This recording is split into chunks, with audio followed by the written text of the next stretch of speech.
Assalamualaikum warahmatullahi wabarakatuh. Halo Bapak Ibu guru hebat, perkenalkan nama saya Asep Wahyu. Saya calon guru penggerak angkatan 11 dari SDN Galang Surya 3, Kecamatan Rengas Dengklok, Kabupaten Karawang, Provinsi Jawa Barat. Terima kasih. Aksi nyata diseminasi berbagai pemahaman dan pengalaman modul 1.4 Budaya Positif oleh Asep Wahyu, SPD CGP Angkatan 11 Kabupaten Karawang, SDN Galang Surya 3, Kecamatan Rengas Dengklok, Kabupaten Karawang. Perkenalkan, pengajar praktik saya yaitu Ibu Siti Kulsum SPD dan fasilitator Bapak Nang Suhendi SPD MMPD.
Berikut adalah diseminasi budaya positif pada hari Senin tanggal 19 Agustus 2024 di SDN Galang Surya 3. Terima kasih. Assalamualaikum warahmatullahi wabarakatuh. Selamat siang Bapak dan Ibu guru hebat. Siang ini kami akan mengadakan acara presentase untuk guru CGP Angkatan 11. Tapi sebelum itu kita buka dulu dengan doa yang akan dibawakan oleh Bapak Haji Lepan. Kepadanya kami persilakan.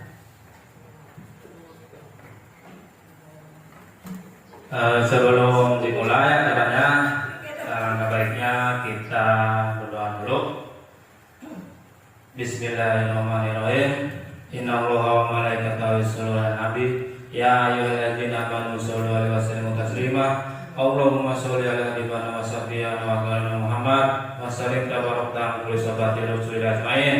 Bismillahirrahmanirrahim. Alhamdulillahirabbil alamin al-sakirin. Hamdan imin hamdan wa nabiyyina min bajidah. Ya Rabbana lakal hamdu kama yanbaghi li jalali kalimati sultanik. Allahumma sholli 'ala sayyidina Muhammad wa ala ali Muhammad. Allahumma ighfir lana dzunubana wa ibadana warhamna kama rabbana saghira. Allahumma taqabbal minna salatana wa siyamana wa ruku'ana wa sujudana. Rabbana zalamna anfusana wa lam taghfir lana wa tarhamna lanakunanna minal khasirin. Rabbana atina fid dunya hasanah wa fil akhirati hasanah wa qina adzabannar. Walhamdulillahi alamin. Al-Fatihah.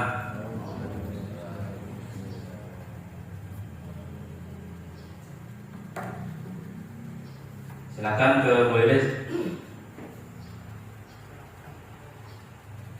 Terima kasih kami ucapkan untuk doanya, semoga kita semua diberikan kesehatan dan keberkahan. Amin amin ya rabbal alamin.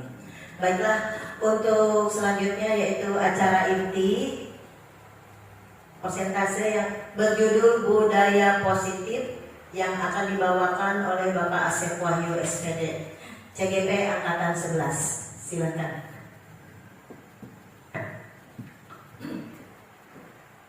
Bismillahirrahmanirrahim. Assalamualaikum warahmatullahi wabarakatuh. Pertama, marilah kita bersyukur kepada Allah dengan mengucap Alhamdulillahirabbil alamin. Bersalawat kepada Kanjeng Nabi dengan mengucap Allahumma shalli ala sayyidina Muhammad wa ala ali sayyidina Muhammad.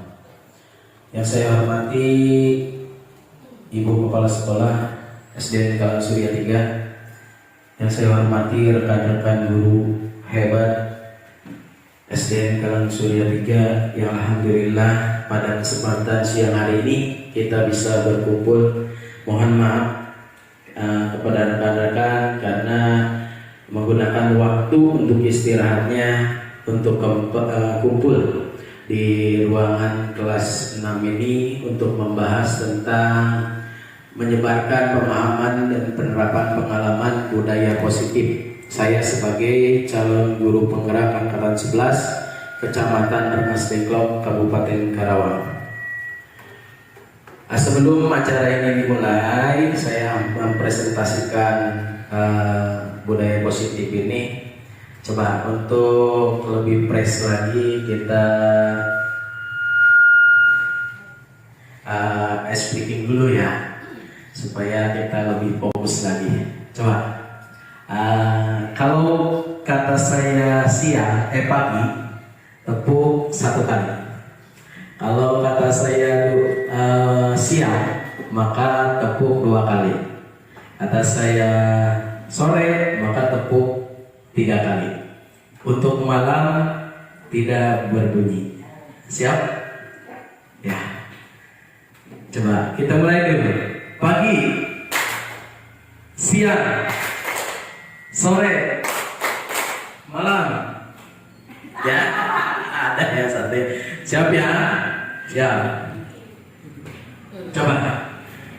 Siang, malam. Belum bahasa ya. Karena suasana sudah siap untuk istirahat, sudah mungkin tidur nih. Siap lagi. Pagi, sore, malam. Nah ya, cukup ya, alhamdulillah. Ini menyebarkan pemahaman dan penerapan pengamalan budaya positif. Di kali ini tugas saya sebagai calon guru penggerak, yaitu tugas modul 1.4 yang terakhir, yaitu membuat aksi nyata. Di aksi nyata ini saya harus membuat presentasi tentang budaya positif. Jadi penyebaran budaya positif ini saya sampaikan kepada rekan-rekan yang sudah saya pelajari di pendidikan calon guru penggerak ini. Silakan pertanyaan ke berikutnya. Budaya positif. Budaya positif merupakan perwujudan nilai-nilai atau keyakinan universal yang diterapkan di sekolah. Budaya positif dapat mendorong murid untuk mampu berpikir, bertindak, dan menciptakan sebagai proses memerdekakan dirinya, sehingga murid mampu mandiri dan bertanggung jawab. Konsep inti budaya positif terdiri dari beberapa bagian. Yang pertama yaitu perubahan paradigma belajar. Yang kedua, disiplin positif. Ketiga, kebutuhan dasar manusia. Keempat, motivasi perilaku manusia. 5, posisi kontrol guru. 6, keyakinan kelas. Dan 7, segitiga restitusi. Coba Bapak dan Ibu, budaya positif yang menurut Bapak dan Ibu apa sih? Ada yang mau menyampaikan? Silakan. Ada? Ayo kita sambil ini aja ya, share pengalaman ya. Silakan. Misalkan budaya positif itu ya, kita di sekolah kita di SDN Kalang Surya 3 sebenarnya budaya positif sudah sering kita lakukan. Pertama ya kedisiplinan, kemudian menerapkan 5S, senyum, salam, sopan, santun, dan sapa. Itu sudah kita laksanakan ya. Terus seperti Yang berikutnya, pembelajaran dengan paradigma baru. Di sini sesuai kita profil pelajar Pancasila, pembelajaran dengan paradigma baru merupakan pembelajaran yang dirancang berdasarkan prinsip pembelajaran berdiferensiasi.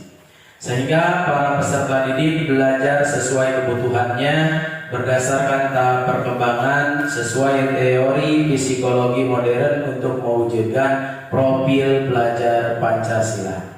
Ada yang hafal lagunya? Yang ke-1 yaitu apa? Beriman, terus bertakwa, apalagi? Kepada Tuhan Yang Maha Esa dan berakhlak mulia. Yang berikutnya yaitu berkebinekaan global. Ada lagi mandiri, bergotong royong, bernalar kritis, dan kreatif. Itu sesuai dengan profil pelajar Pancasila.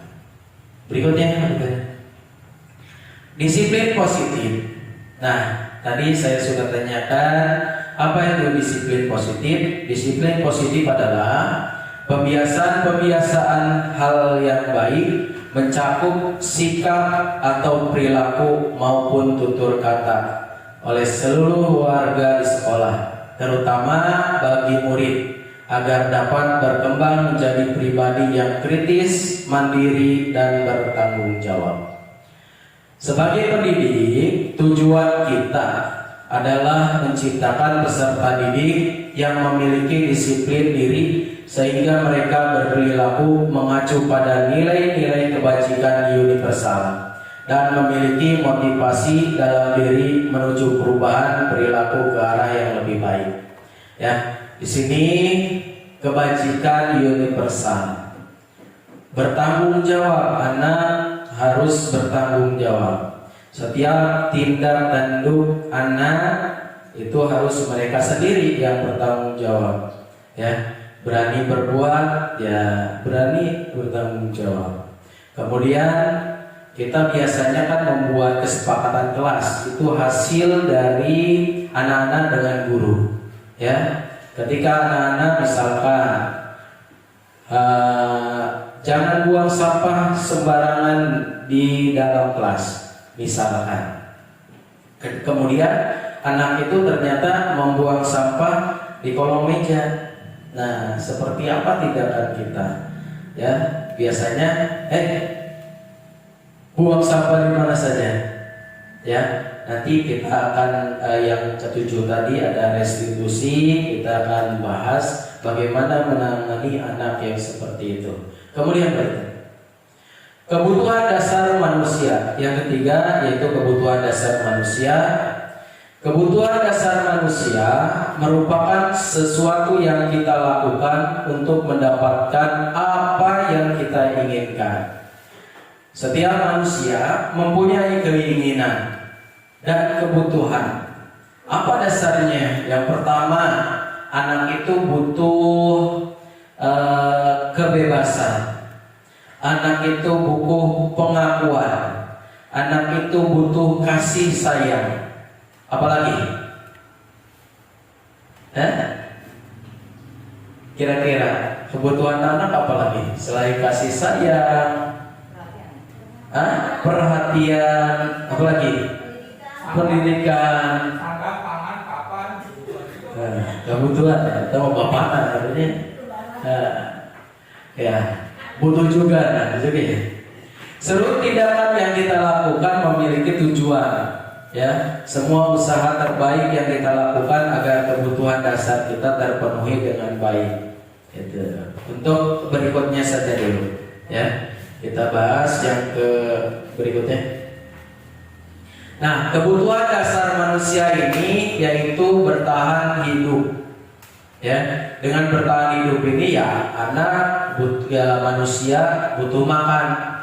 Ya, terus pakaian tadi benar, pakaian, sandang, pangan, papan, ya itu ya bertahan hidup. Kemudian tempat tinggal, keamanan, kesehatan. Berikutnya kesenangan, bermain, humor, antusias, dan tertawa. Yang ketiga, kebebasan. Kebebasan di sini yaitu mandiri, memiliki pilihan, mencoba hal baru, dan mampu mengendalikan arah dirinya.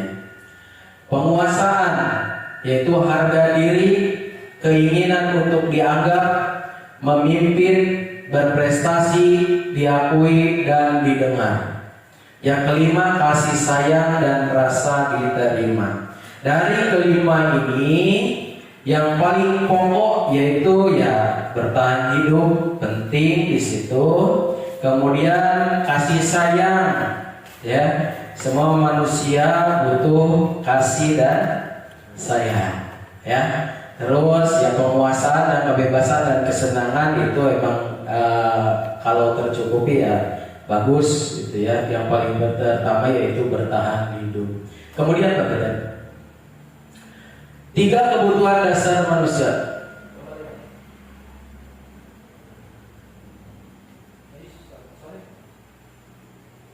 Ya, keempat ya. Keempat, motivasi perilaku manusia, yaitu hukuman.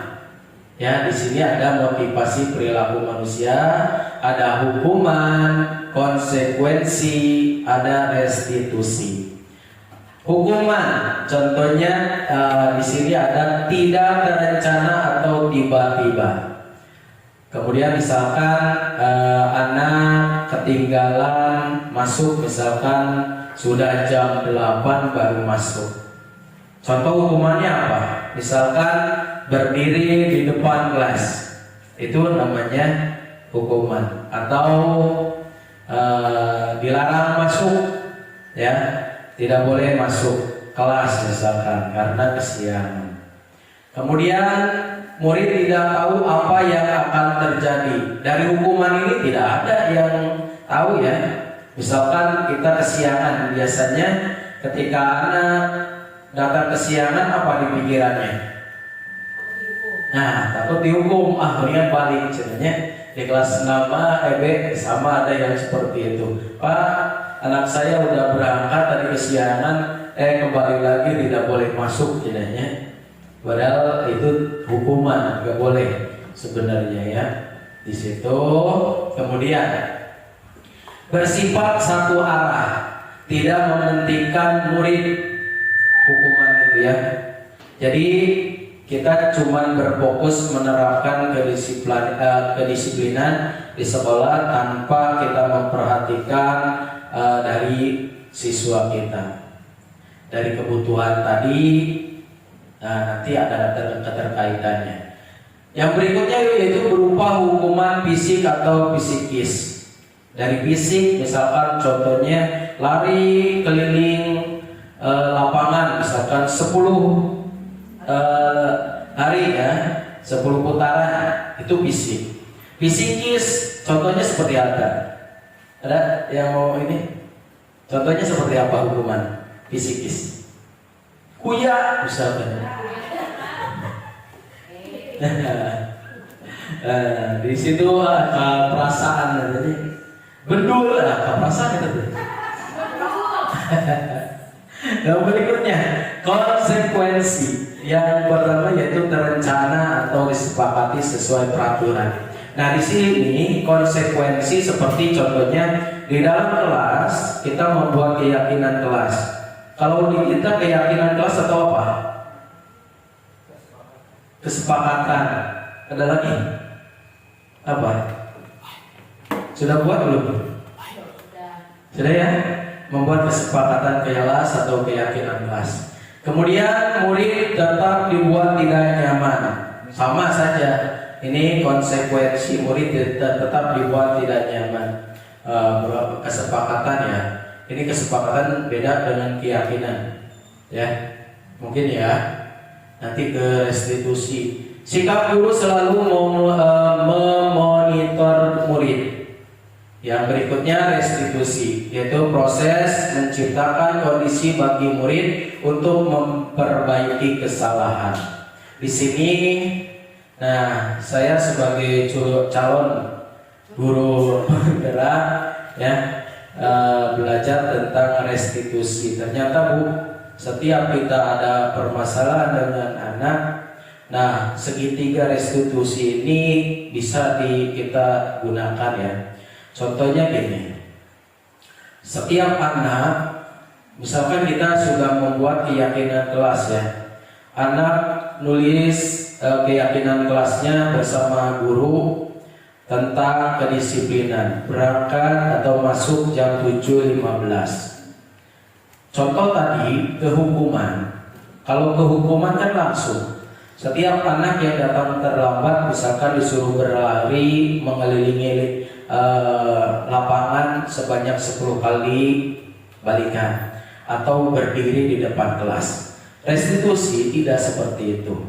Kita tanya dulu, apakah anak ini sudah membuat kesepakatan? Kalau sudah, jadi dikembalikan lagi kepada anaknya.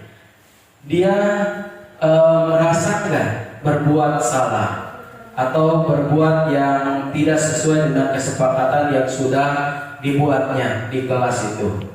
Kemudian proses kolaboratif yang mengajarkan murid untuk mencari solusi sendiri. Jadi kita diskusi sama anak, ya.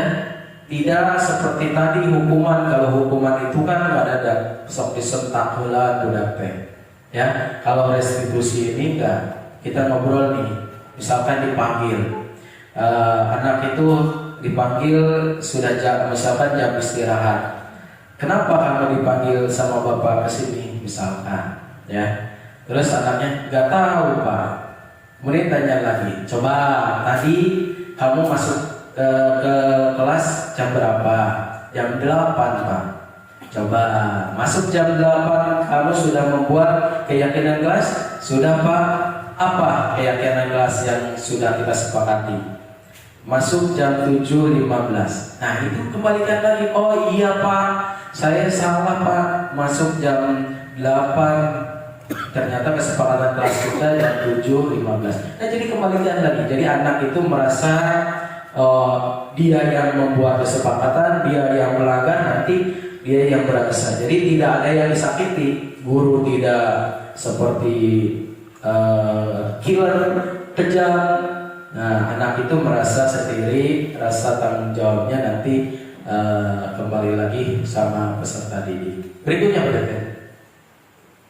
Yang kelima yaitu posisi kontrol guru, yaitu ada penghukum.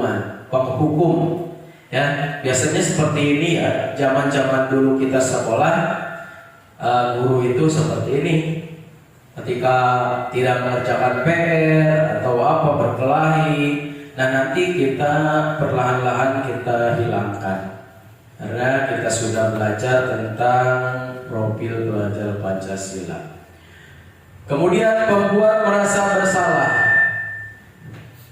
Ketiga, sebagai teman, dan keempat pemantau, yang terakhir manajer, seorang pemimpin, ya. Nah berikutnya Pak Teten. Ya, di sini ada kasus, ada Adi yang terlambat hadir di sekolah. Di sini sebagai penghukum. Nada suara tinggi, bahasa tubuh, mata melotot, dan jari menunjuk-nunjuk, menghardik. Biasanya gitu kan? Ya namanya penghukum biasanya. Ya di sini Adi yang terlambat hadir di sekolah. Nada suara tinggi kan ya? Hei, Adi, kenapa kamu baru datang? Masuk jam berapa? Jam 7.15 Pak. Kenapa baru sekarang masuk? Sudah jam 8 baru masuk. Nah biasanya hukuman seperti itu. Dengan nada yang tinggi, bahasa tubuh, sambil nunjuk-nunjuk, matanya melotot. Biasanya guru-guru zaman dulu, zaman sekarang ada Pak? Ada juga sih ya. Nah, mudah-mudahan kita rubah lah ya. Terus terlambat lagi, pasti terlambat lagi, selalu datang terlambat. Kapan bisa datang tepat waktu? Nah ini ternyata kepada diri Anda bagaimana perasaan murid bila guru berbicara seperti itu pada saat muridnya datang terlambat. Kita kembali lagi. Coba, ketika kita berkata-kata seperti itu sambil gerakan badan, terus matanya melotot, anaknya akan seperti apa? Akan menjadi anak yang penurut atau tidak? Ya, mungkin dendam yang ada. Nah ya, awas tadi. Bukannya jadi anak yang penurut, tapi anak yang pendendam. Ya, berikutnya penelitian. Membuat merasa bersalah. Di sini nada suara memelas, ya. Nanti ada videonya. Nada suara memelas, halus, sedih, bahasa tubuh merata pada anak, lesu.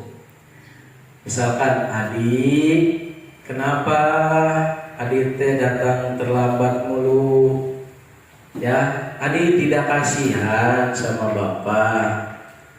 Kalau adik terlambat terus, nanti bapak yang ditegur sama kepala sekolah.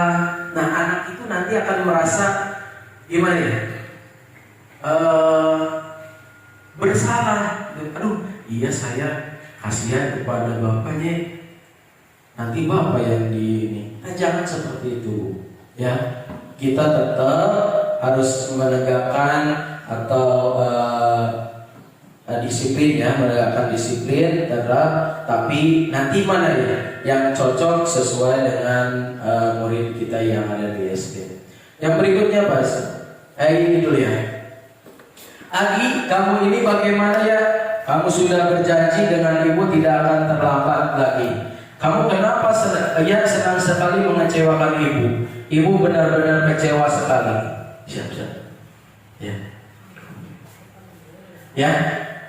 Terus bagaimana perasaan murid bila ditegur seperti cara ini? Terus hasilnya, murid akan merasa bersalah telah mengecewakan ibu atau bapak gurunya. Murid akan merasa menjadi orang yang gagal. Biasanya kepikiran, ya. Setiap orang yang merasa bersalah itu biasanya suka kepikiran, ya. Kadang-kala sikap seperti ini lebih berbahaya dari sikap penghukum. Ini lebih baik dihukum daripada kita terus ada perasaan bersalah. Karena apa? Karena emosi akan tertanam rapat di dalam. Murid menahan perasaan, tidak seperti murid dalam dengan guru penghukum, di mana murid bisa menumpahkan amarahnya walaupun dengan cara negatif, ya. Jadi tadi mah jadi anak yang pendendam, sekarang jadi anak yang merasa bersalah. Kete muruk anaknya, ya. Itu. Kemudian pemantau. Nada suara datar, bahasa tubuh yang formal. Guru contohnya, Adi, tahukah kamu jam berapa kita mulai? Tanya ke si Adi. Adi, tahu Pak? Guru, kamu terlambat 15 menit. Apakah kamu sudah mengerti konsekuensi yang harus dilakukan bila terlambat? Ditanya. Adi, paham Pak? Saya harus tinggal kelas pada jam istirahat nanti dan mengerjakan tugas ketertinggalan saya. Nah, ini ditanyakan lagi. Kemudian guru, ya benar, nanti pada saat jam istirahat kamu harus tinggal di kelas untuk menyelesaikan tugas yang tertinggal tadi. Saya setuju. Bagaimana perasaan murid diperlakukan seperti ini? Ini sebagai pemantau, ya. Ditanyakan dulu, ya. Oh iya, ketika saya tinggal misalkan datang terlambat ke kelas, maka ada hukumannya. Kembali lagi, anak sendiri yang mengingat apa yang sudah dia bikin peraturan keyakinan kelasnya. Kemudian hasil, murid memahami konsekuensi yang harus dijalankan. Ketika anak sudah melakukan kesalahan itu dilakukan, maka hukumannya itu udah tahu sebenarnya. Ya, anak itu misalkan harus tinggal di kelas, orang lain beristirahat, sedangkan dia tetap tinggal di dalam kelas. Kemudian guru tidak menunjukkan suatu emosi yang berlebihan. Datar sebenarnya, ya. Guru tidak emosi, biasa-biasa saja. Terus menjadi marah atau membuat merasa berbuat salah. Murid tetap dibuat tidak nyaman, yaitu dengan harus tinggal di kelas, walaupun bager ya, bager, terus raut wajah yang berseri mungkin ke anaknya bertanya, tapi ada hal yang tidak disukai anak.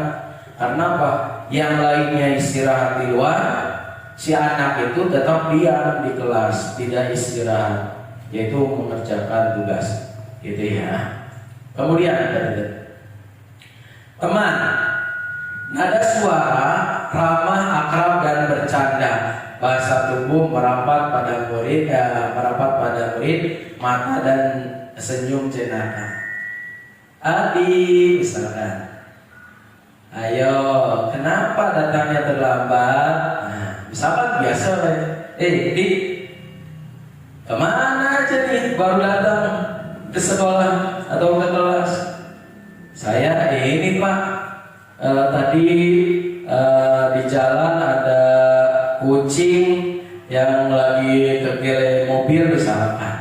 Saya bantuin dulu, akrab gitu ya, seperti bicaranya seperti beserta teman ya, sambil tertawa, tapi tetap ada nanti sambil senyum-senyum.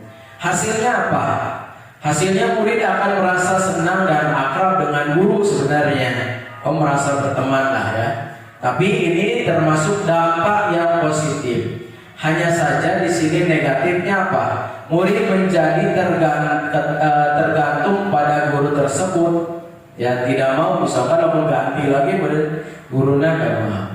Terus bila ada masalah, dia merasa bisa mengandalkan guru tersebut. Jadi di kita kan di SD wali kelas berganti-ganti ya. Kalau seperti ini ya mungkin terus ketergantungan.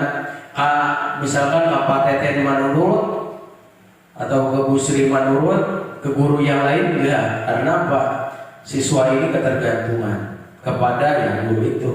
Ya, ini bagus sebenarnya. Kita ini sebagai guru menjadi teman bagi murid-murid kita. Tapi ya itu negatifnya nanti ketergantungan. Setiap ada masalah ingin dibereskan oleh guru tersebut. Kemudian yang terakhir itu manajer. Nada suara tulus, bahasa tubuh tidak kaku, mendekat ke murid. Guru, Adi, apakah kamu mengetahui jam berapa sekolah dimulai? Nah, Adi tahu Pak, jam 7.00. Guru, ya, jadi kamu terlambat. Kira-kira bagaimana kamu akan memperbaiki masalah ini? Adi, saya bisa menanyakan teman saya Pak untuk mengejar tugas yang tertinggal. Guru, baik, itu bisa dilakukan.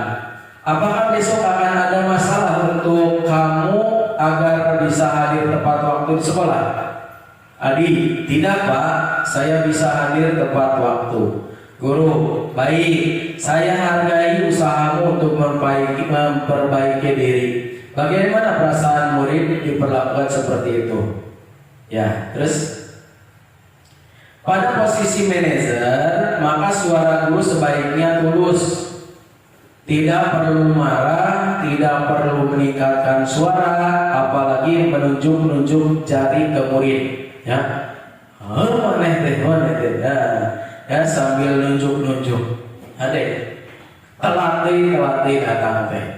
Ya, berkaca pinggang sambil kaca pinggang ya, tangannya di pinggang, culak cakeng maksudnya. Atau bersikap seolah-olah menyesal, tanpa sedih sekali akan perbuatan murid, ataupun bersenda gurau menempatkan diri sebagai teman murid. Terus fokus pada murid. bukan untuk membahagiakan guru atau orang tua. Murid sudah mengetahui adanya suatu masalah dan sesuatu perlu terjadi. Bila guru mengambil posisi pemantau, guru akan melihat apa konsekuensinya, apa peraturannya. Namun pada posisi manajer, guru akan mengembalikan tanggung jawab pada murid untuk mencari jalan keluar permasalahannya, tentu dengan bimbingan guru. Berikutnya betul ya. Di sini contoh lain penerapan 5 posisi kontrol guru. Kasus murid tidak mengerjakan tugas yang diberikan guru. Nah, ketika kita memberikan tugas, guru murid tersebut tidak mengerjakan tugas yang apa yang telah kita tugaskan. Contoh penghukum berdiri dengan sebelah kaki di depan kelas, nantung di depan kelas, sambil telinganya di jewer misalkan. Kemudian pembuat merasa bersalah. Kesekian kali ibu sudah ingatkan, kamu senang yang melihat ibu terus-terusan bertindak seperti ini? Nah, mungkin enggak bu, saya enggak mau seperti ini. Ya seperti itu, ada perasaan bersalah kepada. Terus bertanya,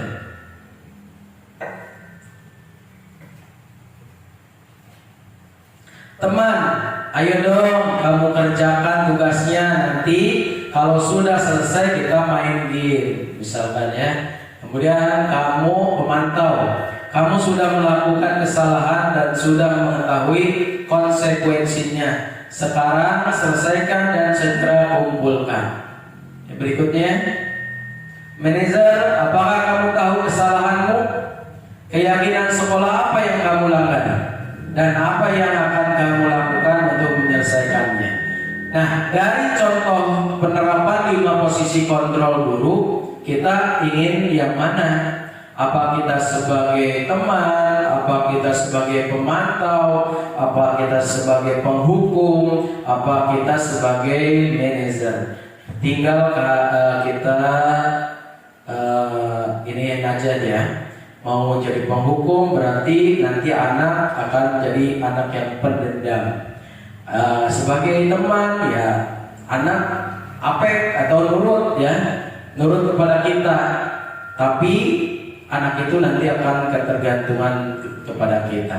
Sebagai pemantau ya pemantau ya, nanti anak-anak seperti apa.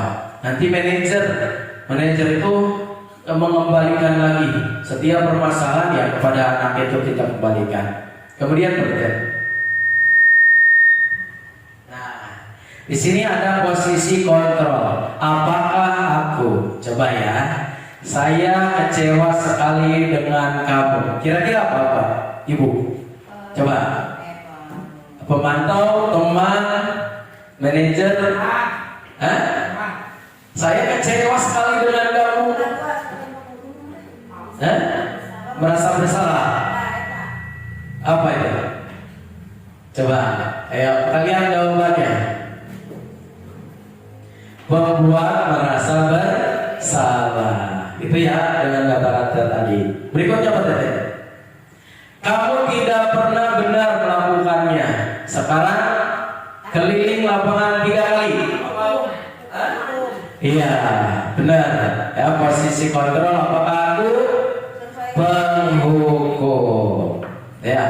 Untuk yang berikutnya, kira-kira bagaimana kamu akan memperbaiki masalah ini? Ayo, penghukum, merasa bersalah, teman, atau manajer? Manajer ya. Nah, kan kembalikan lagi kepada anaknya. Berikutnya, ayolah lakukan demi bapak atau ibu. Teman? Ayo coba. Iya, ya. Nah, berikutnya Nah, itu ya, bisa ya. Terus satu lagi, kamu terlambat 15 menit. Apakah kamu sudah mengerti konsekuensi yang dilakukan bila terlambat?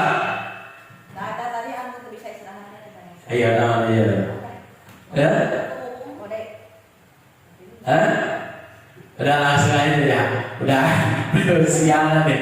Yang berikutnya dong, iya pemantau.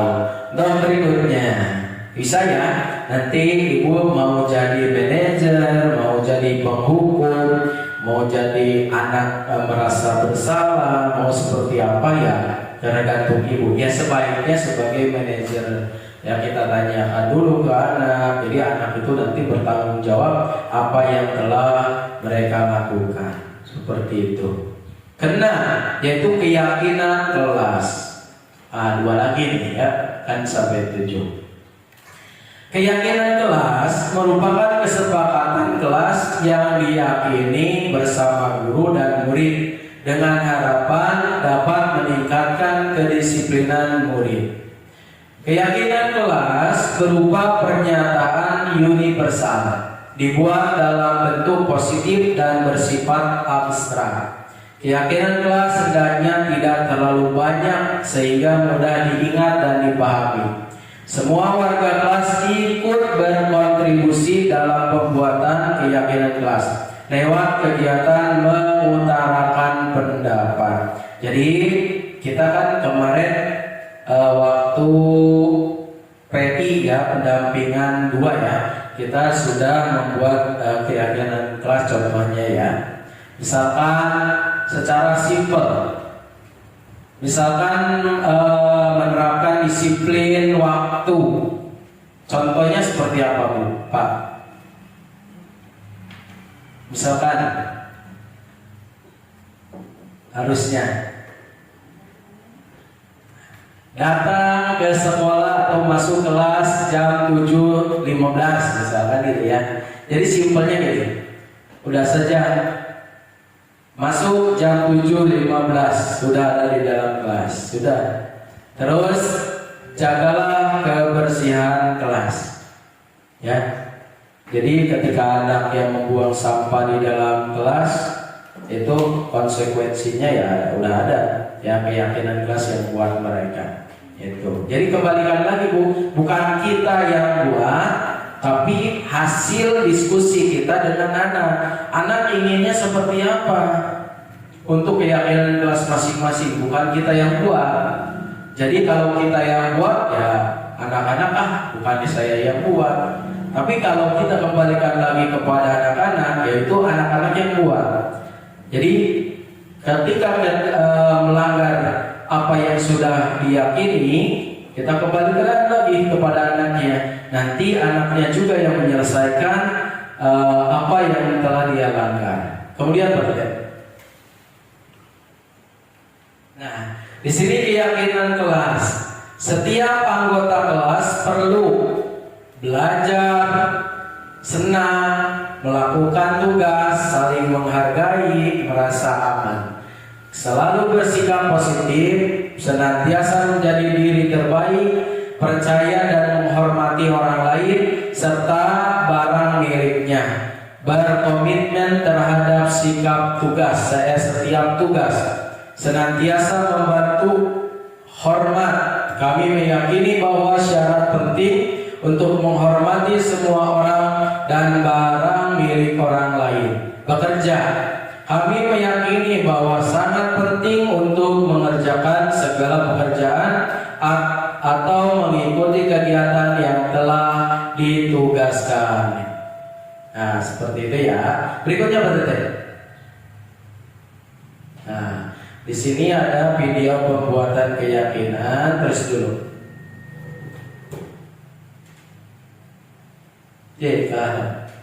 Ya, terus. Nah, terakhir ya. Nanti kita lihat tentang video membuat keyakinan kelas.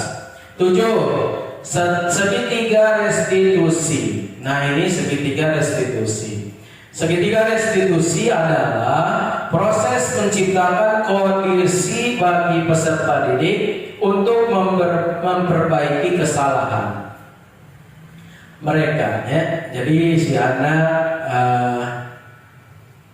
menciptakan sendiri permasalahan, menyelesaikan masalahnya itu dengan cara si pelakunya itu. Kemudian sehingga mereka bisa kembali pada kelompok mereka dengan karakter yang lebih kuat. Jadi ketika anak melakukan kesalahan, kalau kita hukum, kalau kita membuat anak itu merasa bersalah, dia mungkin minder kepada anak teman-temannya. Kalau ia emang kuat, tapi kalau anaknya tidak kuat, ya tidak akan bisa kembali ke lingkungannya. Ya. Kemudian itu menurut Gosen ya, 2004. Kemudian segitiga restitusi adalah suatu proses dialog yang dijalankan guru atau orang tua agar dapat menghasilkan murid yang mandiri dan bertanggung jawab. Itu. Terus segitiga restitusi membantu murid memiliki tujuan, disiplin positif dan memperbaiki dirinya setelah berbuat salah. Restitusi bukan untuk menebus kesalahan, namun untuk belajar dari kesalahan. Nah, dari budaya positif ini, yang ketujuh ini tentang segitiga restitusi. Karena penting, Bu, ketika anak selalu berbuat kesalahan, tidak seperti dulu ya.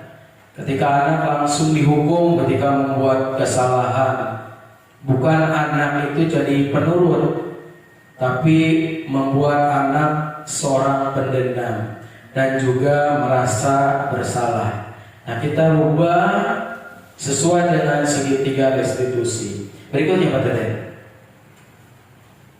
Ada 3 langkah dalam segitiga restitusi. Yang pertama, menstabilkan identitas. Contohnya, kalimatnya. Berbuat salah itu tidak apa-apa. Misalkan ke anak nih, anak misalkan berantem atau mematahkan pensil temannya, jangan sampai gini langsung, apa yang kamu lakukan?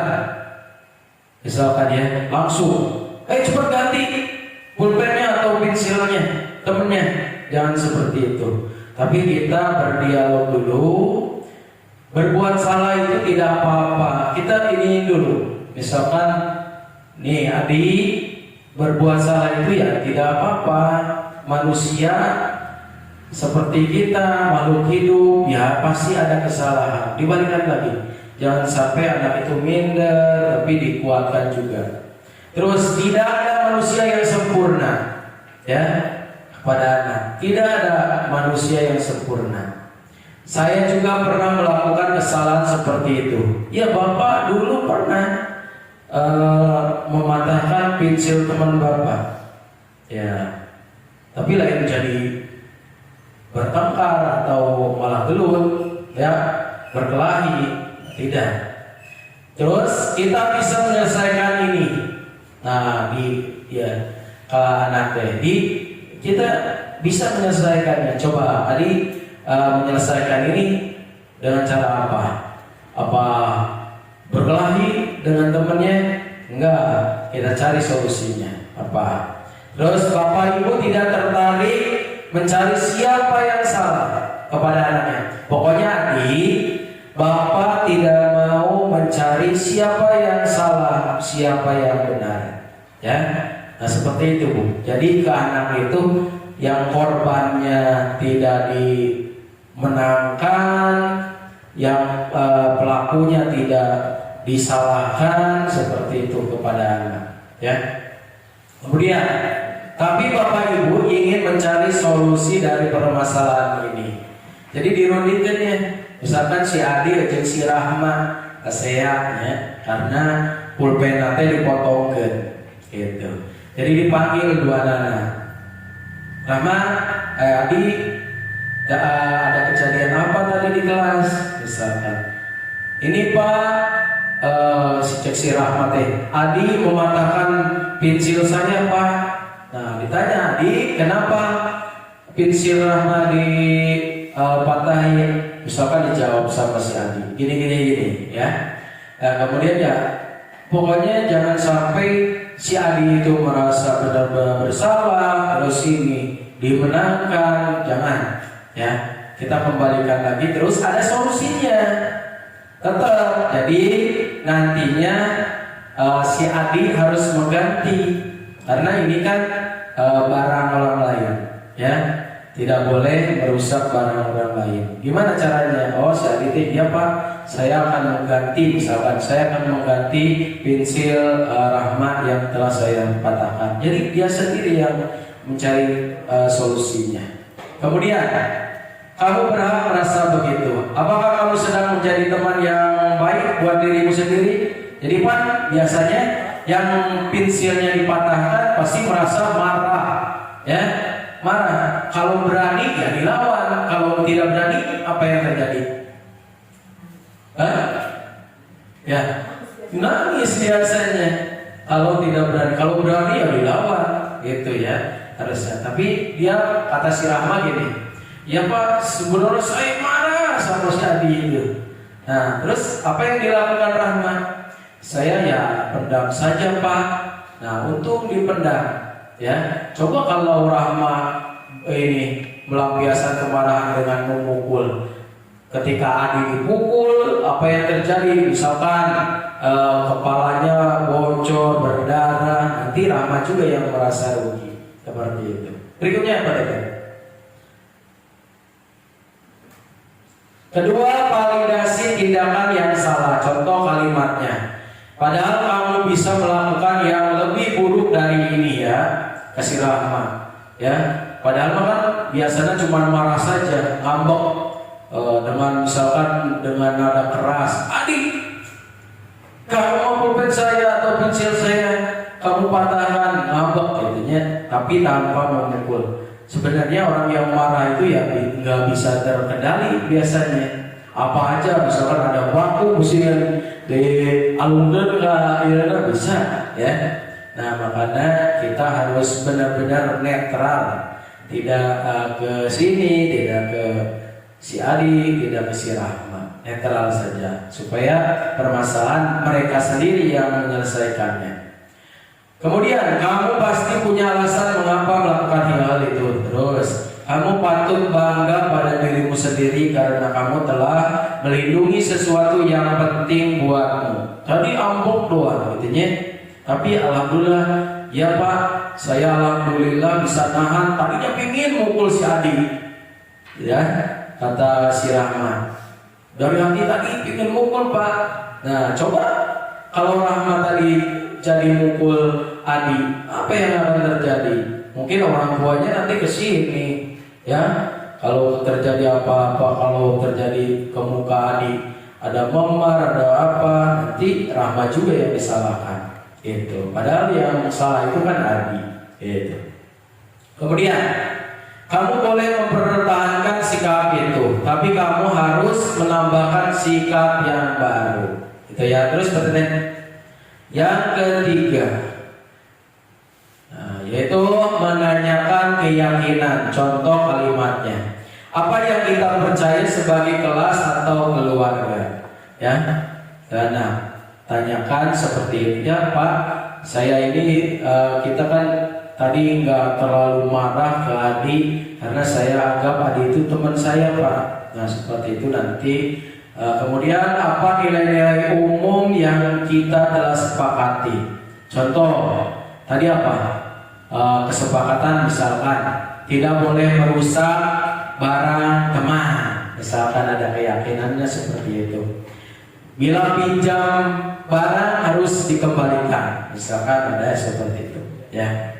Kemudian apa bayangan kita tentang kelas yang ideal? Kelas yang ideal itu seperti apa? Ya, kelas yang nyaman bagi siswanya sama guru, ya. Terus kamu mau jadi orang yang seperti apa? Itu menanyakan keyakinan. Contoh kalimatnya sudah seperti itu. Yang berikutnya berarti. Ya, contoh penerapan segitiga restitusi. Nanti terus saja dulu. Habis ya? Ya, itu dari pemaparan saya tentang disiplin positif. Ada yang mau ditanyakan, silakan Bapak dan Ibu. Mohon keaktifannya, silakan. Mau bertanya ya silakan. Duduk ya. Nah, silakan dari ke 7 tadi, silakan kalau ada yang mau ditanyakan ya silakan.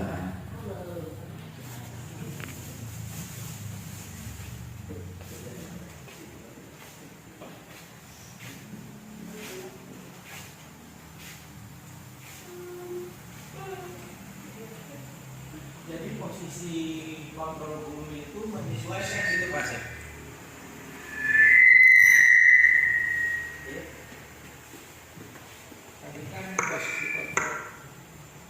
Tadi kan posisi kontrol guru itu banyak, ada 7. Ada 4, ada 7, ada 5 ya? 7 ya? 5 kalau nggak salah, ada sebagai teman, sebagai manajer, pemantau, penghukum gitu kan. Nah berarti di situ tuh bukan berarti, menurut saya ya, bukan berarti kita milih mau di posisi mana, tetapi sesuai situasi dan kondisi kejadian pada saat itu gitu. Terima kasih Pak Asep. Ya, terima kasih Pak Teten. Jadi dari 5 kontrol guru ini kita mau jadi seperti apa Pak? Ya. Tadi contoh-contohnya sudah saya sampaikan. Contohnya kita sebagai penghukum. Apakah kita mau jadi guru sebagai guru pengontrol sebagai penghukum? Karena apa? Ketika kita jadi seorang penghukum, anak itu akan menjadi anak yang pendendam. Ya. Apakah kita ingin murid kita ini seorang pendendam? Karena ya nggak ada yang mau menjadi seorang yang mendapatkan hukuman, nggak ada yang mau ya. Kita pilih Pak, mau jadi sebagai pemantau, sebagai penghukum, sebagai pemberi apa tadi, merasa bersalah, kemudian menjadi manajer. Kita pilih yang bagusnya itu ya tadi manajer bagus ya. Jadi kita kembalikan lagi kepada anak ya, setiap permasalahan. Jadi dikaitkan lagi dengan keyakinan kelas Pak. Kalau penghukum ya seperti itu terus tadi merasa bersalah. Jadi nanti anaknya itu minder, pemurung karena apa? Merasa bersalah. Aduh ya Allah, saya sudah melakukan itu kepada Pak Teten, sehingga Pak Teten di dihukum sama kepala sekolah misalkan ya. Ditanggung di ada tiang bendera. Tidak, misalkan Pak Teten ditegur sama kepala sekolah misalkan. Karena apa? Ya anak itu merasa bersalah. Ya sering terlambat, biasanya seperti itu. Nah itu Pak Teten. Kita ingin seperti apa? Tinggal kita pilih aja. Karena yang cocok dengan kurikulum Merdeka ini, ya kita kembalikan lagi setiap permasalahan ya kepada anak itu. Ya, jadi memerdekakan anak. Ya mudah-mudahan semuanya bisa ya. Kita hilangkan sedikit demi sedikit, misalkan hukuman yang menyakitkan anak, yang memberi masalah kepada anak, yang menjadi anak sebagai pendendam. Mudah-mudahan kita bisa hilangkan seperti itu. Ada lagi? Nah, cukup ya. Baiklah, pemaparan saya dari tugas saya di disiplin positif di modul 1.4 ini untuk mengisi atau melaksanakan tugas aksi nyata dari modul 1 ini yang terakhir, modul 1.4. Alhamdulillah selesai. Saya cukupkan. Wallahul muwaffiq ila aqwamit thoriq. Assalamualaikum warahmatullahi wabarakatuh.